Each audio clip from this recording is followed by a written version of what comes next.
things to amplify. What kind of transistor is that?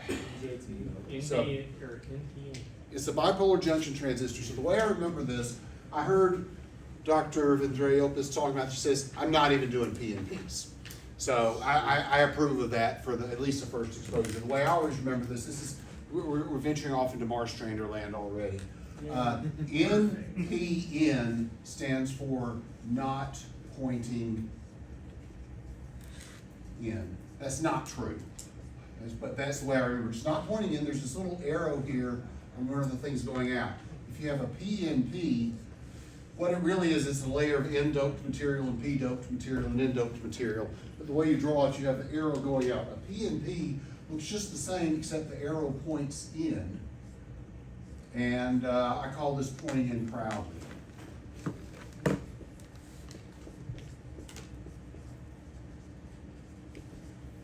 And that's the way I remember which one is which, because I can't remember N-doped versus P-doped for nothing. So anyway, this is an NPN, it's a bipolar junction transistor. So has she gone over transistor current curves? Any? Huh? It was in the video. It was in the video. Did y'all understand it?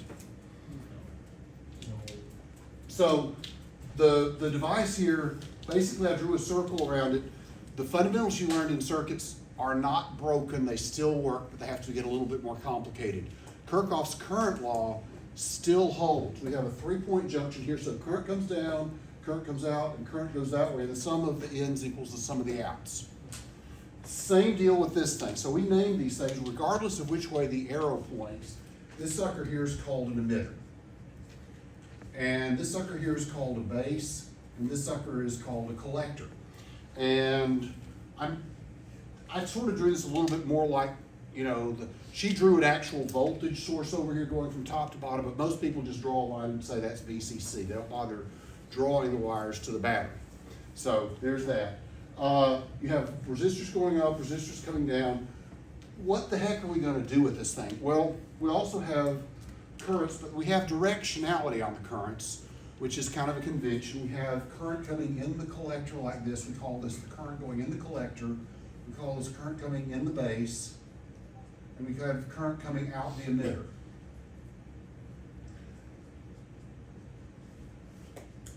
And so what she's done is she's given me a problem. I do not understand the notation. This is part 2, the second chance for the second test, exercise 2. I have no idea what that has to do with. So one point I wanted to think about to bring up to y'all is that in this course, I had a horrible time with this course when I came through. There's DC design and there's AC design, DC analysis. There's design and analysis. You're looking at analysis is here's a circuit, what the heck does it do?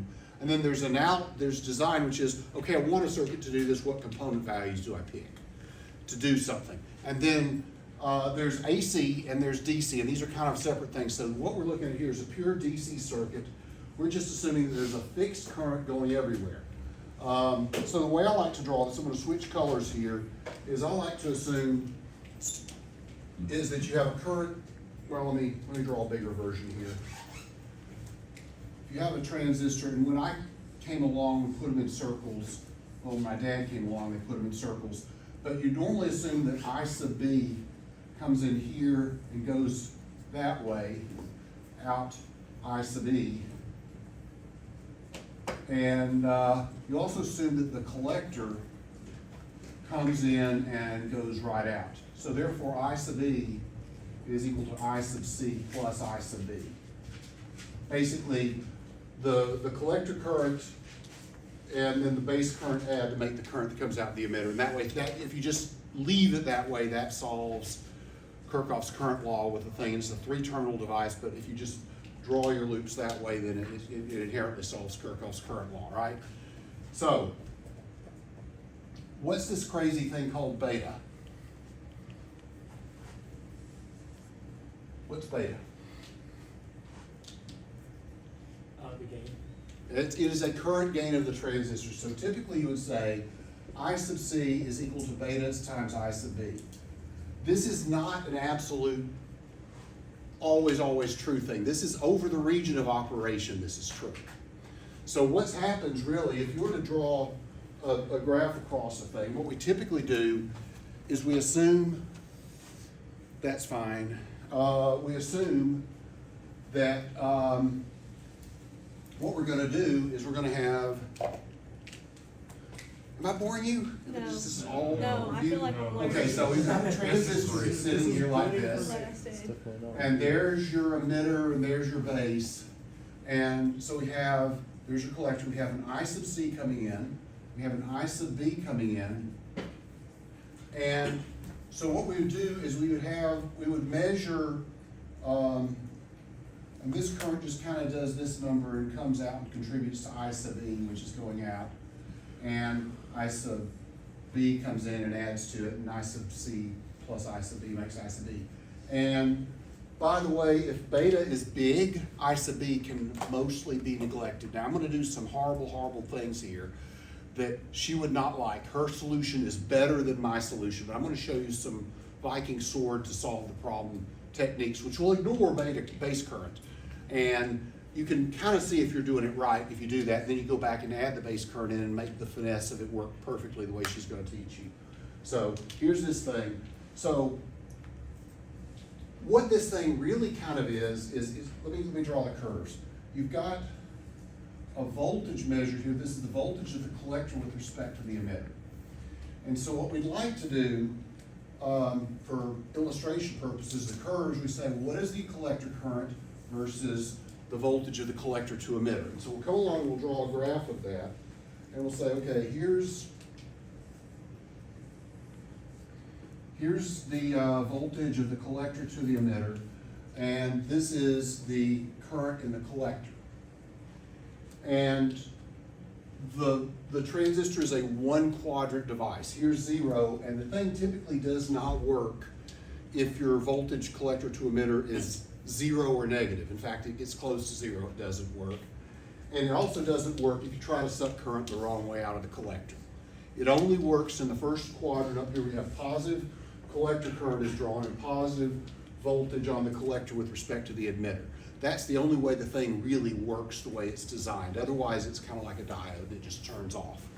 So if I were to put a fixed current in the base, if I were to put some fixed current in the base, somehow I had a current source over here, and I was able to put some fixed current in there, and I don't know what's over here, something, and I put a fixed current in there, the curve for that would do something like that.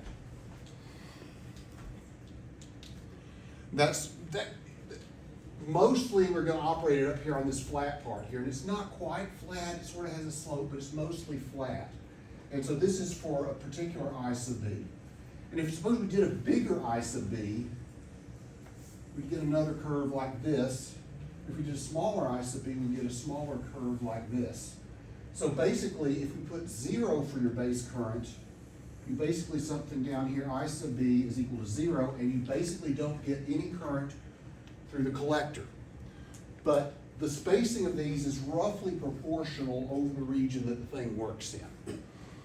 Subject to, if I put too much current in the thing, then the thing fries, so there's some upper limit here you don't want to go over. And if I put too much voltage across the thing, it's going to break down, so there's some upper limit on that. And there's also a limit on how much power you can put in the thing. But over the region that it works, you have this. These are not discrete points. If I vary this just a little bit, it goes up and down. And so basically, in this region over here, if I have like, some little, this is a delta I sub C, and we have a delta sub I sub B, then this kind of works proportional. So over the region where it works, if you have a positive voltage from here to here, and you have some positive current flowing in there, basically a little more base current, the current through the collector is proportional to the base current. We call that beta. So that's a characteristic of the device. It comes from the way the thing's built and doped, and I don't understand how, but that's how that works. So the BJT is a current device. You put in current, you get current. Now, beta is typically big. You can have some things, I've had people with transistors at betas, if your beta is equal to 20, okay, you got a problem because it's not really big and you're not getting much current gain through the thing. But if if your beta's like in her problem is 200, now this is pretty good because this means that I sub B is less than 0.5% of what your, it is 0.5% of what your collector current is. So if you're only dealing with 2 digits, you can ignore the base current. And this is where John had to beat his head into a brick wall and wrap my head around this stuff. And my first thing was, let me ignore the base current, and then it started making sense to me. So I'm gonna show you that, then we're gonna go back off and do it the right way and put the base current back in.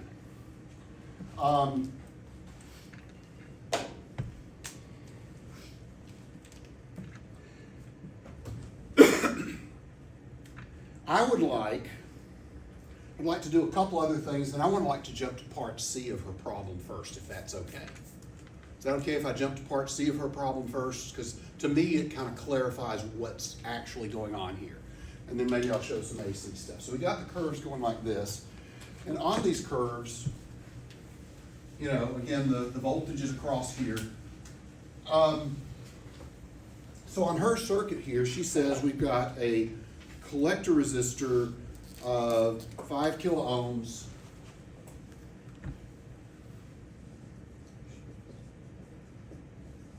And an emitter resistor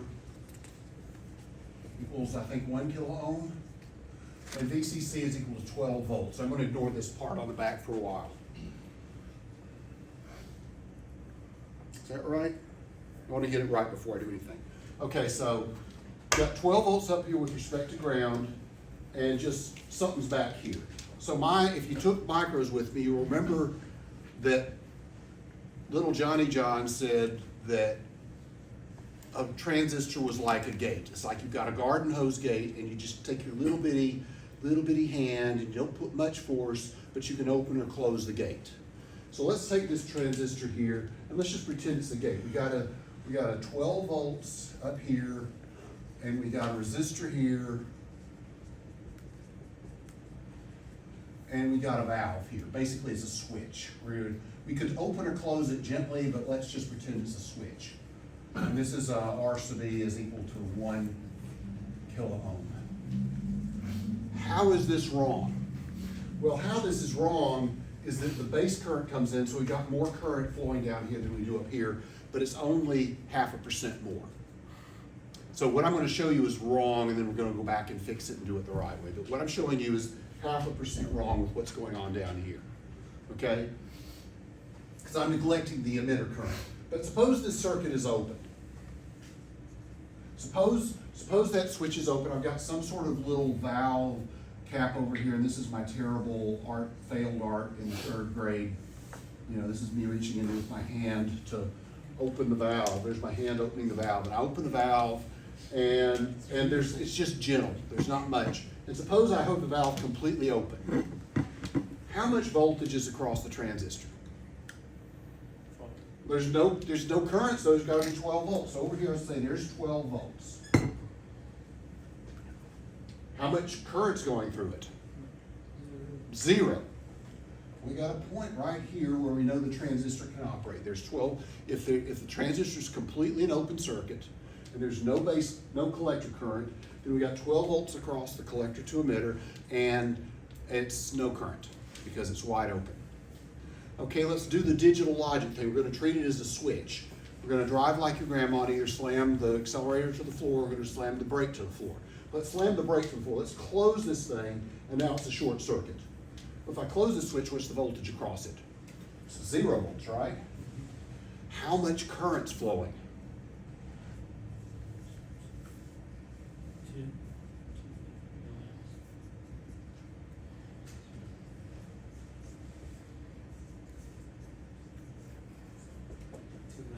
Looks like 2 milliamps.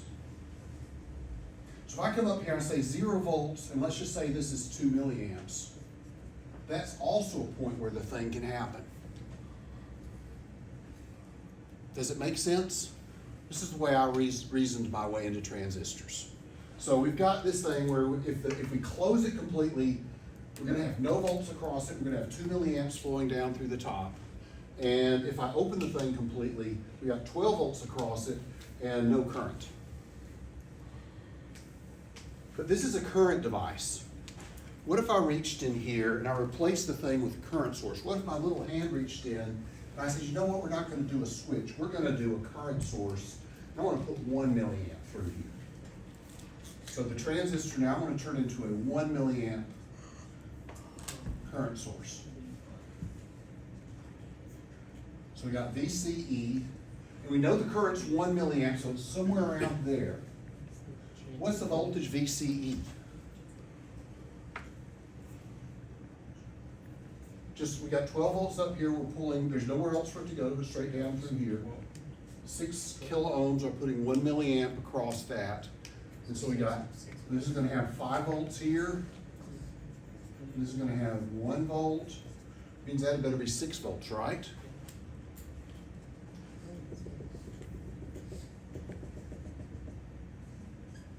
And so that's also a point. So what I'm doing is part C of the problem where it says compute me the load line of the problem. This is not the right answer. This is an almost right answer. She's got a better version which has the complete answer in the thing. But I'm just trying to talk to you about what is a transistor and how the thing generally works. So if this is the case, any current I put, you notice that when I put more current in the thing, assuming I didn't fail art class, that's a straight line. That's a bad assumption. So I have a straight line here. Basically, these resistors make it linear. If I pull more current, the voltage goes down. If I pull less current, the voltage goes up across the transistor.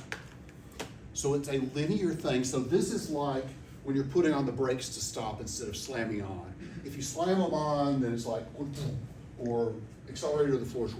But if you're being like more gentle, like you have a nice set of headphones that makes nice clean audio so you can hear the distortion well, you're moving gently up and down the scale here and you can go anywhere in between. It's like you're turning on your sprinkler a little bit. You're slowing down instead of locking the wheels and skidding. So this is what a transistor can do for you. It operates in a DC sense up and down this load line. That's what it does. If I put more current, the voltage across it goes down. So if I could somehow reach in here and control this current source, I can kind of move it. So what this says is if I put more current at this point right here, the voltage of the emitter, if the current goes up, that voltage goes up. But at this point here, this is the voltage of the collector. If the current goes up, that voltage goes down because the 12 volts is fixed. And if I pull more current, there's going to be a bigger drop across here, and that's going to push the voltage down. Does it make sense? So this thing is a reference of voltage between those two. So this is not technically right, okay? I told you I was lying to you a little bit. You have to modify this a little bit because there's another current source coming in here. And it's going to put a little bit more current through this resistor than there is through this one. The open circuit point here stays the same. On her load line thing, the open circuit point stays exactly the same. But this point drops a little. I looked at her solution that she gave me. Looked at it. She's so organized. Like a week before the baby was due, she handed out these solutions. She had them all worked out. Amazing. But I looked at it, it's like, why isn't that 2 milliamps? It's like 1.9 something. Why is that? Because we got a little bit more current going here, so that there's more current going here, so therefore there's a little bit less current going overall before the window closes on the voltage. So if we turn this current up, the current goes up, the voltage goes down. If it turns down, it goes up. Where do we operate digital logic? We operate digital logic at the extremes. This up here is called saturation. We run the thing hard open, or we run it down here, and this is called cutoff. Does it make sense? Mm-hmm. So if you're running headphones for your Beat headphones or whatever, it's operating in between. But if you're running digital gauge, whoop-boom, whoop-boom, nothing in between. Okay. The load line that she actually gave me doesn't go here. It's like 1.99 something is the real answer. This is bogus. This is John with the battle axe coming in here to solve the thing. This is where the whole circuit here is gonna work. You've got a resistor here that's linear, you've got a resistor here that's linear, that makes that line linear. The transistor is not linear. It's kind of linear. In certain regions, it's linear. In this region here, it sort of behaves linearly because you jack up the base current, it jacks up the collector current. Does that make sense? So that line, is this like a linear interpolation or? It is linearly where the amplifier will work. What we're gonna do is we're gonna come in here at some point, and we're gonna, when you get to that point, we're coming here and gonna put a voltage source over here that's gonna put in a signal that we wanna amplify. What's that capacitor doing? Well, so suppose we're running this thing at this, suppose this is our operating point right here, 1 milliamp. Yep. Suppose we're running 1 milliamp. That means that this guy's at 1 volt and say 5 volts, so this is gonna be 5, so this is gonna be 7 volts, right? So we're gonna be sitting at 6 volts across this thing. It's an inherent characteristic of a NPN transistor that this voltage here is just like your standard diode that you've been using. This is 0.7 volts. Okay. That is always 0.7 volts. So this thing is sitting here at 1.7 volts. And so this is why I said transistors get hard. This is where I hit my face into the brick wall. Because the book would do pages of DC analysis, and it would say, ignoring everything we just did, let's do AC analysis. And that's kind of what we're gonna do, but we wanna put in a 0 volt bias. You know, this is, let's say this is plus and minus 1/2 of a volt. It's centered around 0. Right, it's centered around 0, this is 1.7, so this is a thing that can charge, so I can put small variations here, and it can put small variations here without having to exactly match the voltage. So you're gonna move to this. You're not there yet, but later on in the course, you're gonna do this when you turn it into an amplifier. Why does this matter? Well, if I put a little bit of a voltage change here, that little bit of a voltage change is gonna move this up and down by 1/2 a volt, because this is always a fixed 0.7 volts if it's operating in the linear range. So this is always 7/10 of a volt higher than this, and we're gonna use that in the problem later. So this is 7/10 of a volt higher, so if I put an oscillation here, this is gonna just add a DC bias because the capacitor's kind of fixed charged. It's such a big capacitor that it looks like a short circuit to the frequencies that we're running, 1/j omega C. And C has to be big enough and omega has to be high enough that it's basically 0 ohms. And so for AC it goes through, and for DC it's a complete open circuit. So we've got a DC operation and then we've got an AC amplification. But if we move this is plus or minus 1/2 a volt, that's gonna move this up and down 1/2 a volt. That's gonna move this up and down 2.5 volts. Because the current going here is about the same as the current going here. If we change this current plus and minus 1/2 a volt, it's gonna move this multiplied by the ratio of the resistors. And so if we pull a volt, if we take our output of the amplifier here, this is going to have a gain of equal to -5. Because this is 5 times bigger than that. So if we move this up and down, the current through this is gonna go up and down proportionally. That means this current, again, pure Marstrander, she would slap me. But this is how I think about it. If you ignore the base current, then the emitter current and the collector current are about the same. And we're gonna go do the problem her way and show you that they really are different, but not by much, 0.5% different. And so if that's the case, then this is up and down by, from 1.5 volts to 1/2 a volt. And so then that current's swinging by plus or minus 1/2 a milliamp, and you multiply it times a 5 kilo ohm, and you get a gain coming out here that's negative. When this goes up, that voltage goes up and this voltage comes down because the current goes up. That's where you're headed. Don't worry about it. That's where we're headed with this, okay? That's where this is going. You can get gain out of this by just picking your resistance values and moving your currents around. So again, this is the dichotomy. We have AC versus DC, and we have analyzing what the heck's going on versus designing. And designing, you can start picking resistor values to get the performance you want. But so in this class, I think you just kind of flip-flop back and forth all the time, so you better be good on your circuits. Are you with me? Is it making sense? So ignore this. This isn't the thing. But in the field, we just use LT Spice or whatever. Or you just say, I want this gain, here's my resistance. In the field, you probably have someone who's really good that does it. You say, here, Billy Bob, you design the thing. But so, if we move this current a little bit, it's gonna move this voltage a lot, and that's how we get the gain. This does not, by the way, generate power. It utilizes power. It utilizes the power. Where's the power come from? The power comes from the power supply up here. The power supply is dumping power, and this thing is just opening and closing the gate. It's like you got a little 2-year-old up there opening and closing the valve on Hoover Dam. It's letting more through, or it's not letting more through. The little 2-year-old's not putting much energy into the valve, but Hoover Dam is flowing, and you're either letting it flow or not flow. So that's where the power gain happens, not the transistor. The transistor is just a gatekeeper. Sir? So, one last thing on the gain before you go. You said that the voltage at B and E would always be 0.7. Is that? Yes. Is it always, no matter, regardless of what you choose? Unless you're in the back bias thing. If you have the thing where it's not running, so again, it's a little test you can do in the lab. If you're sitting in the lab and you don't know which leg is which because you get a transistor and like how do you know which one's the emitter? Well, typically if you have a little can, it'll have 3 legs and this one will have a tab on it and therefore that's the emitter. But how do you know which is the base and which is the collector?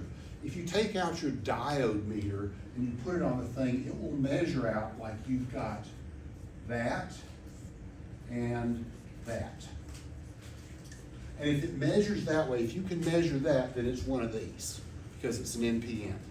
So if you take out your diode meter and you measure from the 3 legs, you figure out there's a diode going that way and a diode going that way. This is the base, that's the emitter. I don't know which this won't tell you which is the emitter and which is the collector. And it wouldn't read if it's, if you put it at the collector.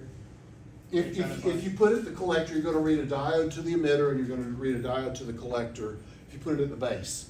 And if you put it from the base from the collector to the emitter, it's not gonna read. Yeah, that's what.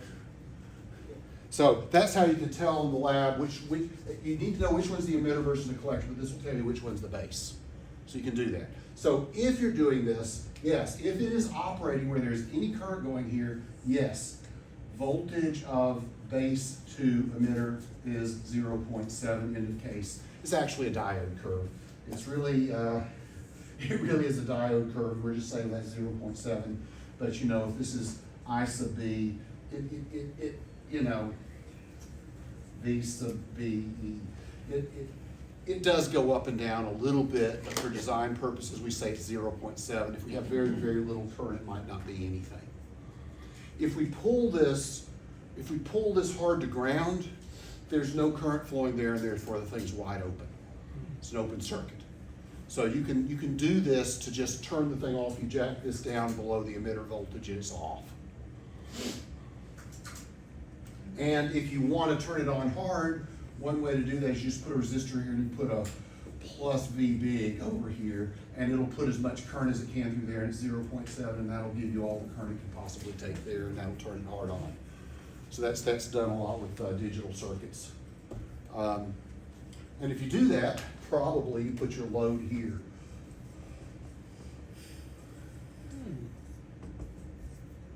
And then this is ground. You say, okay, if I pull this to 0 volts, well, there's no current flowing here, so therefore VE is not 0, and it's wide open and this load's turned off. And if I pull this high and I got a resistor to limit the current, then it's sucking all the current it can out of that, and it basically drops the collector to emitter voltage down to 0, and it's hard on.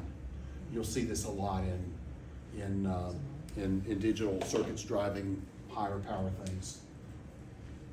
Or something like, here's your gate, and it comes out and you'll have a resistor, and you'll have the load up here. And that's the way you can use digital logic. You pull it to 0, it turns off. You pull it high, it turns on as hard as it can. That's done a lot. So what we're doing in here is we're gonna say, let's given some resistors here and here, and I'm gonna put the emitter current back in. But just keep in mind that the emitter current's gonna be a little bit different. So let's figure out what this number really should be up here. Let's figure out what it really should be. It's about 1.99, but let me figure it out. properly. I'm doing part C, this is part C of the thing, and I'll go back and hit the other things. All right, do you feel better about transistors? Does this help you get your head around them? So if I were to do this thing, if I were to do the thing properly to figure out this number here, I'm working on this number here, what the heck is this intersection point here? I've got plus 12 volts. I've got my 5K ohm R sub E. I've got my transistor here, which is putting my I sub C through it.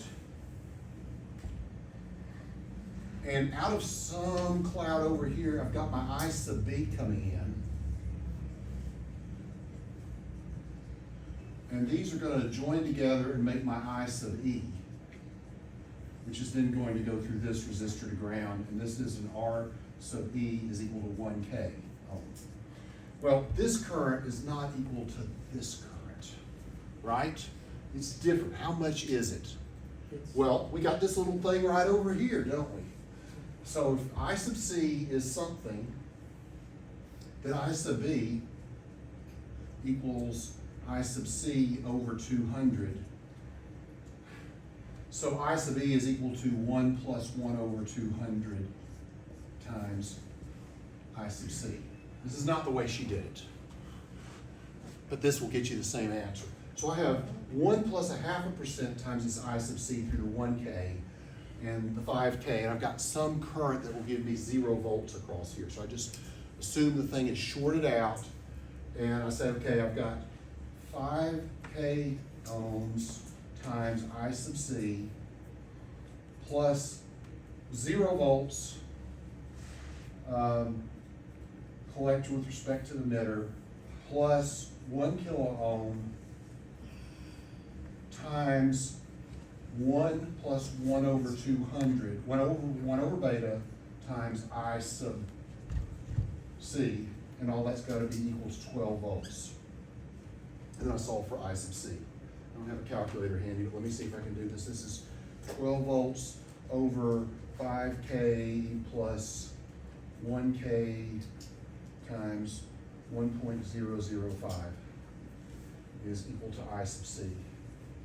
What's that number? Y'all have a calculator? Y'all calculate for me. This should be a little less than 2 milliamps. 1.005 plus 5 equals, and I hit 1 over x if I can find that. 6.005, so it's 12 divided by 6.005. K, it's 1.9983. So the real answer for this thing is 1.9983, I think. Let me see if that agrees with her answer. Because I don't believe anything the bald man says. 1.99. Here's her equations to do it, but she's got a 1.99 there. It's basically 12 over 5 plus 201 over 200 times 1K, and that gives you 1.9983 milliamps. Y'all see how that works? She didn't do it this way. She did a whole bunch of other stuff first, but that's how that works. But I wanted to hit this because to me, the curves tell me how the thing's actually working. So that's the load line. That's part C. That's the load line of the thing.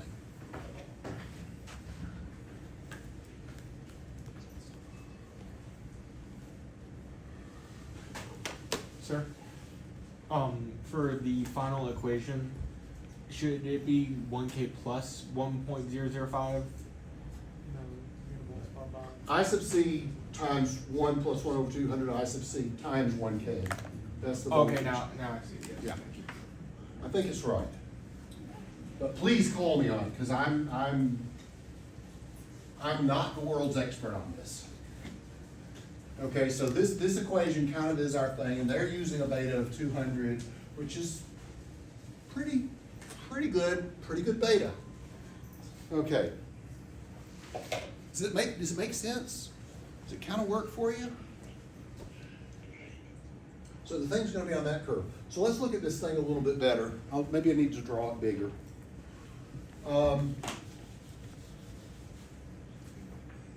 So she comes in here and she says, we got plus 12 volts VCC, we got a resistor coming down here, and we got a thing going over here, and we got a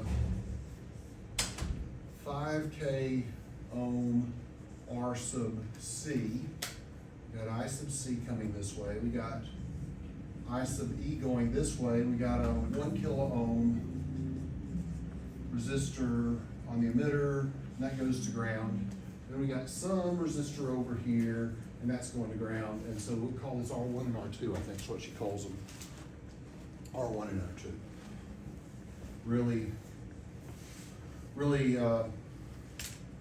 Really descriptive there, but that's what they are.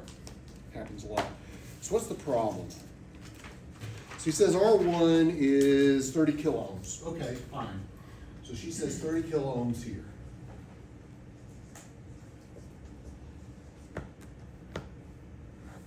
Okay, so we figured out the load line. This is part C. This is part C of the problem, is find me the load line.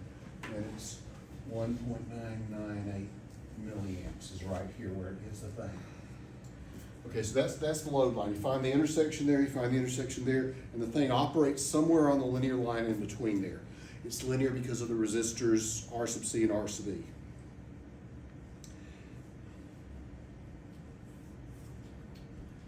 So then she comes along and says, and this to me, part A and what she did is a pretty hard problem. To me, the load line's easier, but the first problem she gives is part A, and to me, it's pretty hard. There's a lot of steps to it. Let's just go ahead and do that one. So she's saying, I want to make 2 volts right here. So this is where we're flip-flopping from analysis to design. I want to have V sub B is equal to V sub R2 is equal to 2.0 volts. And I want to know what the heck this resistor is here. So I've got my base here, and my I sub B here, and my I sub E here. And so I'm going to have some voltage, some current coming this way and some current going this way, and some current going that way because it has to be active for this thing to be working at all. Well, if this is 2 volts, back to your question, is it always 0.7 volts? Yes, if it's working, it's always 0.7 volts, about. So if this is 2.0, I can immediately say that this is 1.3 volts over here. Because this thing right here is always 0.7 volts. Okay? So we want this. This is what we want. And so we're going to design for whatever R2 is going to be. That's the problem. That's part A.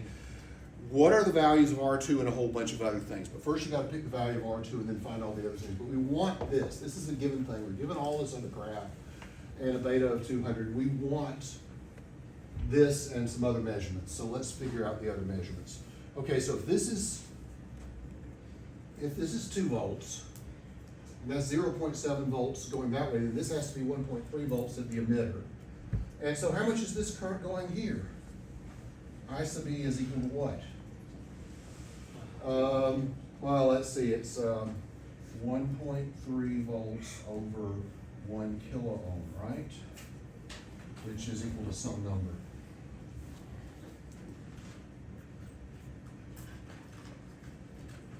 Yeah, 1.3 milliamps. How about that? Really smart.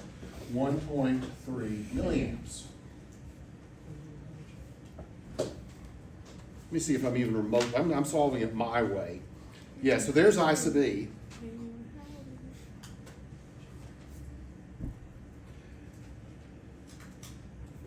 So now let's figure out that we have I sub E. Let's figure out what I sub B is.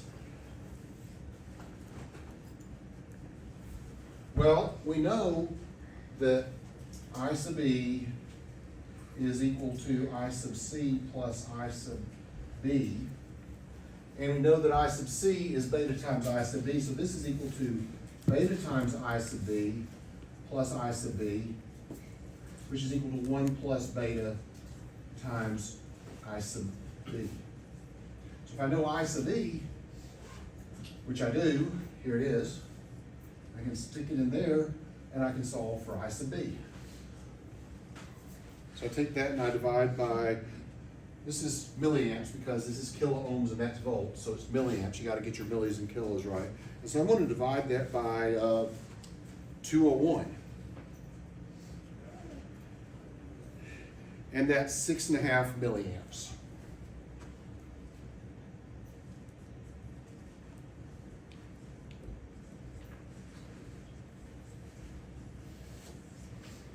Okay, so we know the I sub E and we know I sub B. I bet we can figure out I sub C. But notice, we got, it's microamps, isn't it? Thank you. This is microamps. 6 microamps versus 1 milliamp. It's like a factor of 0.5%, right? It's small. It's almost nothing. So then how much is I sub E?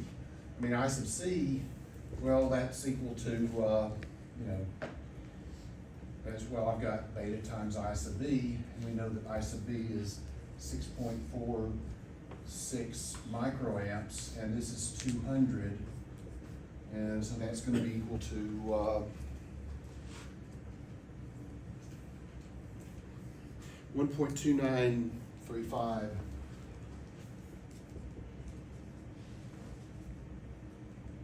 milliamps.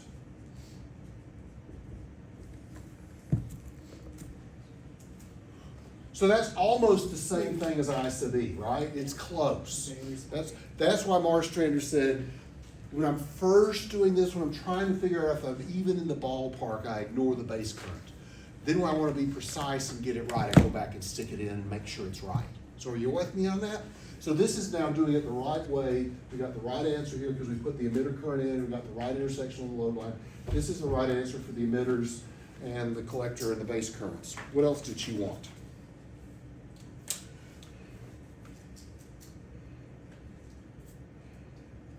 So what are the different currents and what are the voltages? Well, okay, we need to know we got 2 volts here so we can figure this out. If I know this is 2 volts, and I know that's 12 volts, I got 10 volts across the 30 kilo ohm resistor, so I ought to be able to do a little math and say, okay, this is 10 volts divided by 30 kilo ohms, which is equal to basically 1/3 of a milliamp, right? 1/3 of a milliamp times 30 kilo ohms is gonna give me 10 volts, and that's gonna give me 12 volts down to 2. Piece of cake. But we can't put that same current down here. We can't do a straight current division. We want 2 volts here, but we can't, I mean, okay, let's say we're doing this, let's just say we're doing this naively and ignoring the base current. Let's assume we're ignoring the base current. So we've got 12 volts up here, and we want 2 volts here. I'm gonna guess that R2 is gonna be 6 kilo ohms, right? If I wanna put 6 kilo ohms here and 30 kilo ohms there, and I assume there's no current going this way, it's gonna work. So if I ignore the base current, and I'm gonna say R2 is 6 kilo ohms, but that ain't right because we got some base current. This is a small base current, but it's a base current. So we got a base current going here, but if we ignore that, 30 and 6 will give me 2 volts right there, right? Just plain old voltage division. You with me? I'm swinging it fast, but you understand, are you with me? Some people are nodding. Sorry. If you did wanna, find like the exact resistance, could you just? We're about to, Oh, okay. but yes.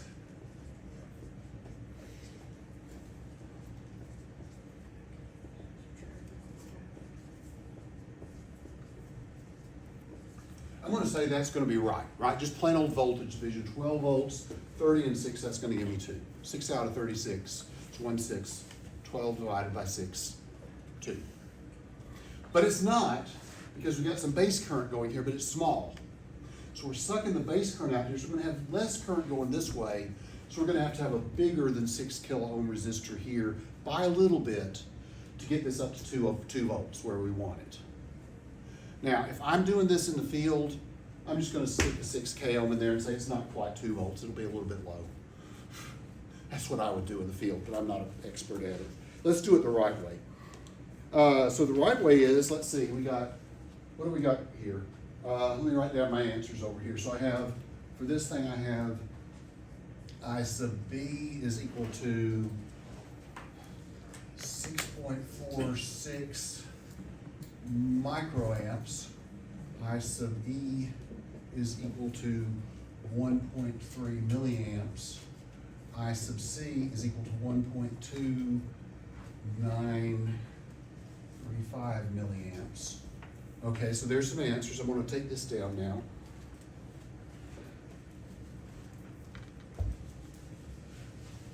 I'm guessing it's gonna be in the neighborhood of 6 kiloohms, but maybe a little higher.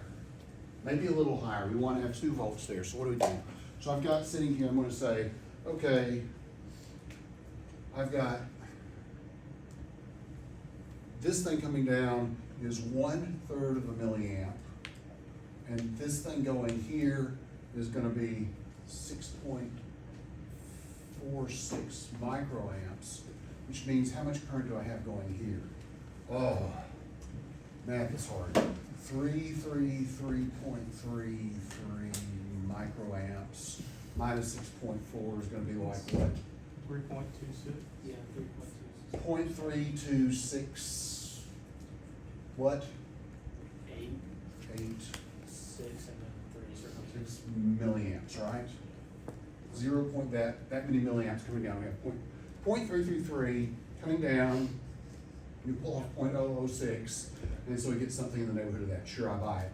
And so now we want to have this to be this much current, and I want to have some resistor, and I want this to be 2 volts because that was the design thing. Oh. So, okay.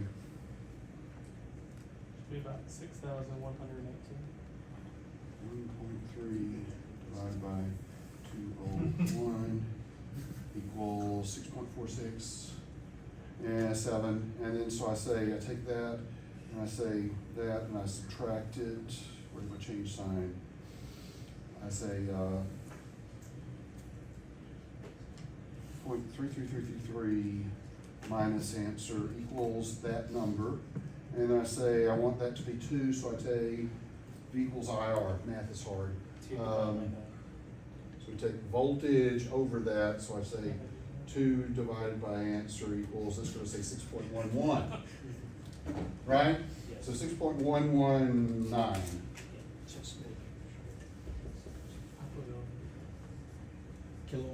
Kiloohms. So if we have just a little more than 6 kiloohms, why a little more? Because some of the current got sucked into the base to make the transistor work. But mostly it's just, you can ignore it, it's about 6 kiloohms, right? 0.5%. It's supposed to be 0.5%, it may be a little more because this is bigger current and different things. And This current versus this current is 0.5%, this is gonna be a bigger But difference. a 6K 5% tolerance resistor is good enough. And realistically, you don't know that beta is exactly 200. If the transistor says the beta is 200, it might be 150, it might be 250, realistically.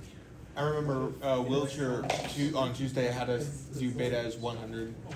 Yeah, his problem may have had beta of 100, I don't know. She handed out different things. So, let's see, where are we?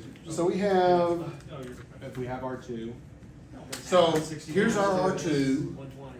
There's our IB, IC, IE. We got the current going here, we got the current going here. So this is the current from R2, right? This is the current for I1. For R1 is this. This is the current for R2 is this. There's our base current, and there's our resistor 2. So I think that's all she asked for in part A. Does it make sense? That's part A. It seems easier to go in that direction than to try and muddle around with the Thevenin circuit, like what she did on another one of her examples. Thevenin circuits are in fact your friend, but here's the trick. This is like your rock climbing.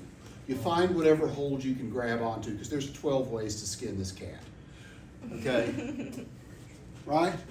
You figure out what way you can do, as long as, like you said, what was your organic chemistry guy? Organic chemistry tutor, and he's solving transistors. You go to fundamental principles, you find, as long as you don't break your fundamental principles, there's a lot of ways to get there.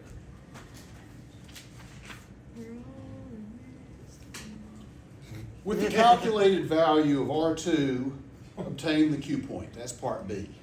So part A was find all these numbers. So part A was find all those numbers. Part C was what I did first, was find the load line. So I did the load line first because it was the foothold I could see and reach easy. Because my body says, okay, I can reach that whole point. My brain says I can do load line. So I jumped to load line. That's my first step. Her first step is to do all these numbers I just did. So the thing I just did was her part A. The thing I started with was her part C. Y'all with me? Is it making sense? Do I need to change how I'm doing this? This is making an astonishing amount of sense. Hopefully it's making sense. So now she's saying find the Q point. And the Q point is the point on this line where the thing's sitting at when you don't put a signal in it. Notice, just if you design the thing and you put that 6.12 K ohm resistor there, 30K and 5K and this, and a beta of that, where on this line is that thing actually gonna run? There's gonna be some point on here where it's actually gonna run.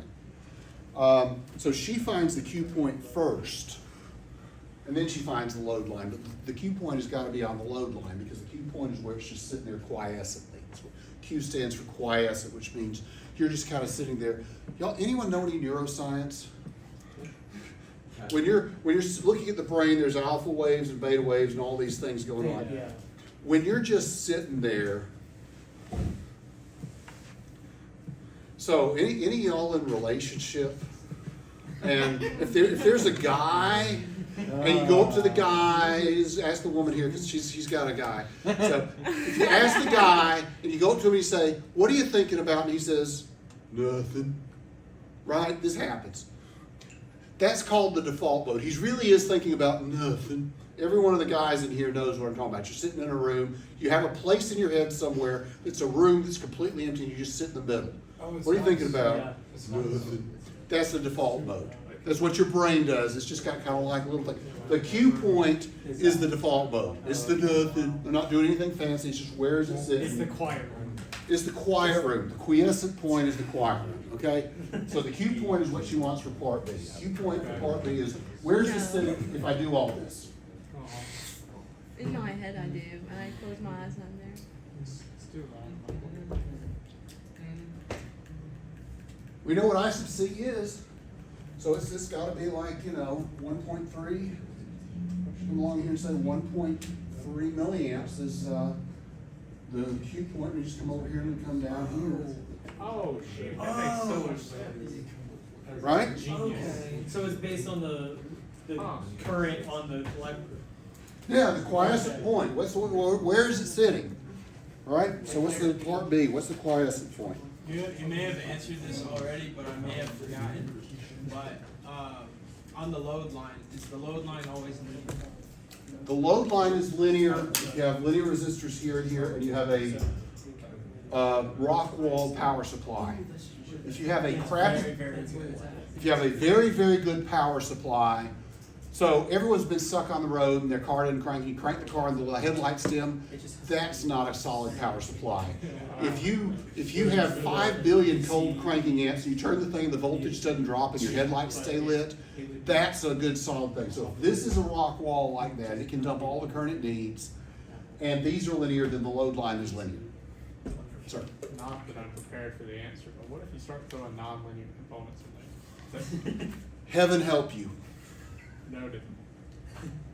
That's why you do it after. You just don't do it. You just don't. You run a simulation on it. You run, thank you, Jared. You run a freaking simulation if it's non-linear, because that's what you do. All right. Let's all you do. Write that down, write that down.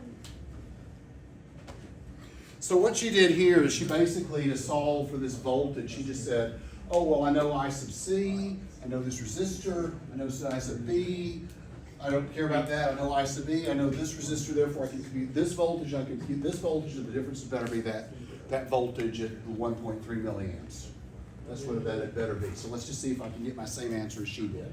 So I'm gonna say at the Q point, this is part B, the Q point.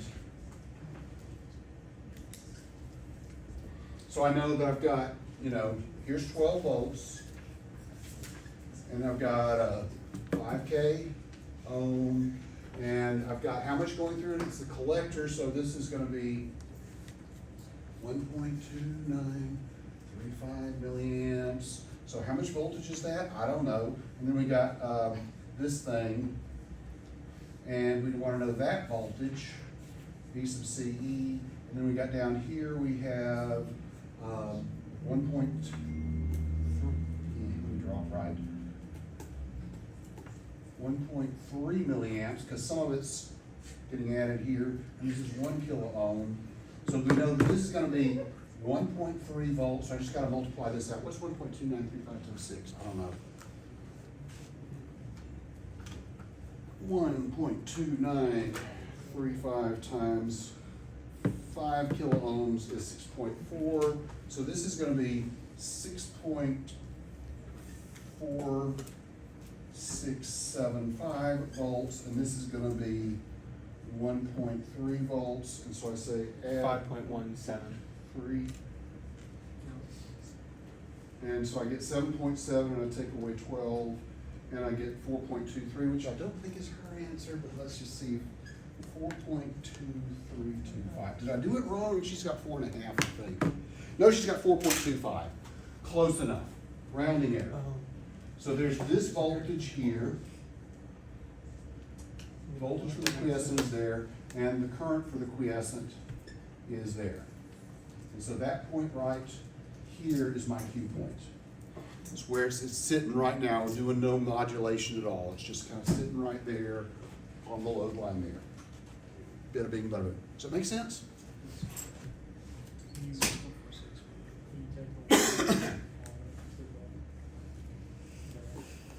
We already got the emitter current and the collector current, so we just said, put the collector current here, put the emitter current here, and figure out how much voltage is left to go there. And that gives me the voltage. And we know the collector current, it comes there, and there's your point. And that had better be on that line. If you do linear interpolation, it had better land on the line or you did something wrong. Does it make sense?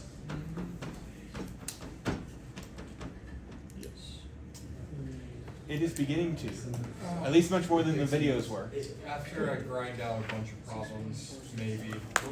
Oh yeah, no, we'll Probably need a not. bunch of problems we could go through to have it set in, but yeah, I think we're It'll set starting in to get right. the start of it. I'm gonna. I'm not alone in a lecture talk. That's what I'm saying. I'm not doing that. Thank Good job. Put it in Dr. in series. But I gotta cook. We will do that eventually. Oh, God. Inductors, well, actually use capacitors more. What we're using is Yes. Don't say please, so I told him whenever he got differential. Well, that's like it would say, so this thing's operating at the quiescent point, right? This is operating at the quiescent point. If I move this voltage up and down with that AC, like I put, this is 30 kilo ohms, this is 6 kilo ohms. This is gonna look huge because there's a tiny current, so it looks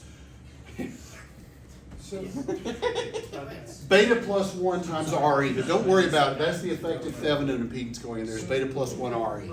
Ignore that for now. This is a big resistor going here. This is a moderately big resistor. That's a huge resistor. So this is like, I don't know, we're in the neighborhood of 4 kilo ohms going in here. If we could put a series capacitor here, which is like way below 1 kilo ohm reactive, then it's basically a short, and whatever voltage we put here, AC, will drive this up and down from its DC point, which will move that voltage up and down, which will move this up and down on the line, and that'll move this voltage down and this voltage up. Basically, if this goes up, this is gonna go up because 0.7, but this is gonna go down because current's gonna increase by a factor of the ratio of this resistor to this resistor.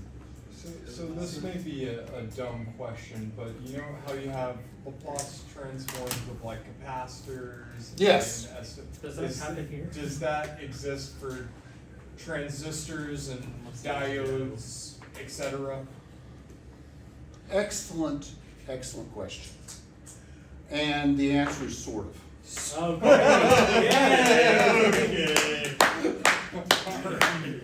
If you land right here and you stay in this region where everything's kind of linear, then yes, you can use Okay, but then there's nonlinear. But as soon as you hit the limits, you gotta throw all that crap out and just go straight to a simulation. Okay. As long as you stay where it's sort of linear, yes, you can Laplace, sort of. Sort of. And when it doesn't get linear, you build an op-amp calculator To do the differential equation. to do the DFQs for you. Yep. So the first thing you do after Inception. simulation is you make something assuming this. You build the machine to build the machine. Yes. You make the You link, build make the the link. machine to analyze this. Well, you have a circuits to analyze, you gotta make an amplifier. Then you have All to analog. machine. I know those wizard stuff. Did Kelvin leave? No, all analog. All analog, but you have to know how to do that, to put the badge on. Like, you have to know how to do the math for this machine to do that.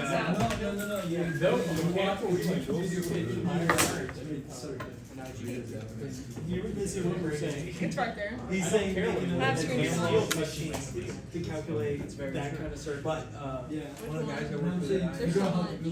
his master's project, no, like his senior design project, what is building? No way. Original I was building a relay. Nobody wants to. No. The pendant So, sources. at this point. There is a model where you did can he do delete that it? sort of linearly models the transistor.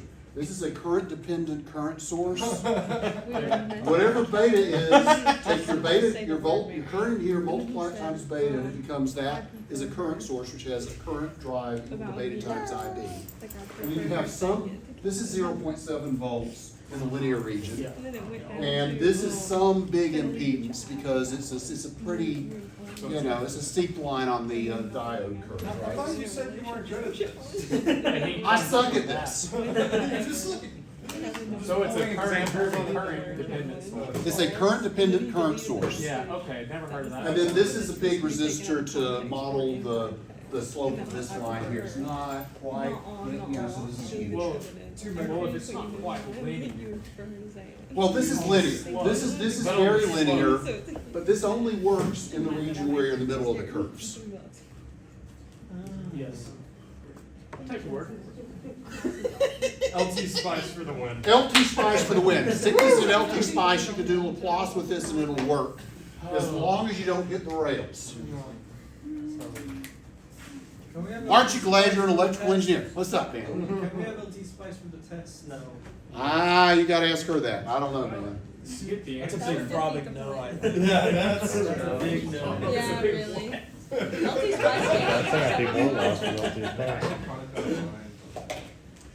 So, a transistor, it's diode. so we've come up with the thing here, right? This is, what do we say? This is like 6.12 kilo ohms as R2, and that's 30 kilo ohms, 5K and 1K. We got a third of a milliamp here, and what is this number? This, where do we figure this out? It's like, It's like 3.2. 0.326 milliamps, something Yeah. like that, coming down this way. So we got that current, we got that current, we know I sub B, we know I sub C, we know I sub E. We got the load line, this is how the thing works. That's the problem solved. And then she gives us a part D where she says, now break it. Like, so like, put too much current. like put too much current? Drown the baby. The official version of part D is pick a value for R2 that'll put this thing in cutoff. 12 million. 0. 12 million, there you go. 0 will do it. If you put 0 ohms here, this thing is grounded and your base current is down here and you're in cutoff, baby. That'll do it. How big can you make this and still keep it in cutoff?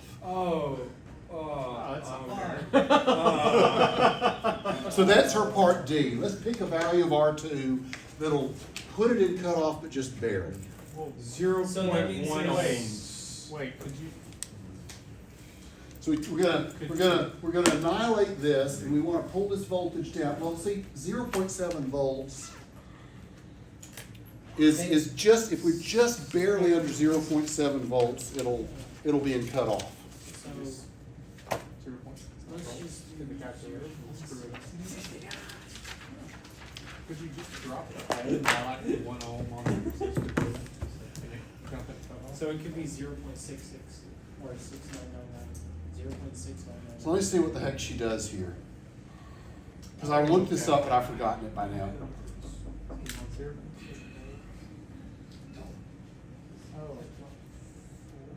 So if you just made like the VB, which we initially found, if you just made that 0.7 with that. Yeah, you design for the thing with, this is like just below 0.7 volts, but there's no current going here because it's in cutoff. Right, yeah. So this is just a voltage division, So so you you just put need 0.7 IV. volts here, and you keep 30K, and you figure out a Yeah, voltage you just divide need on that. IV to be zero. So it would be, quick math. And she does it a very hard way here with computing lots of currents. But I'm gonna see if I can get the right answer doing it what I think is a simpler way. So if we're in part D is cut off R2. We want R2 picked so it's in cutoff. So if we do that, we got plus 12, we're gonna learn to write one of these centuries. Plus 12 volts, 30 kilo ohms, no current going there. 0.7 volts here, and we got some resistor here to ground. And so basically we just do a inverse voltage division, we want 0.7 volts there. So gosh, see,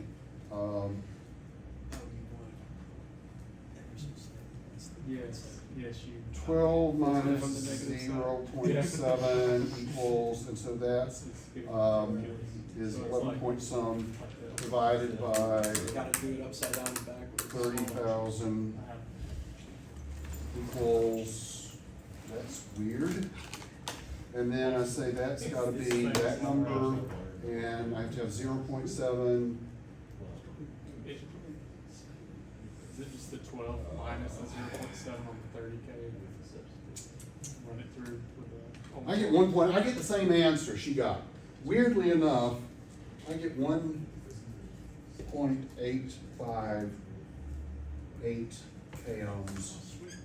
If I put 1.858 K ohms, you add it to 30 kilo ohms, you do a voltage division, I think you ought to get 0.7 volts there. And anything smaller than that is gonna be in cutoff, and when you start going from this up, you're gonna be moving out of cutoff up the line here. Can you write that, what you just did in an equation?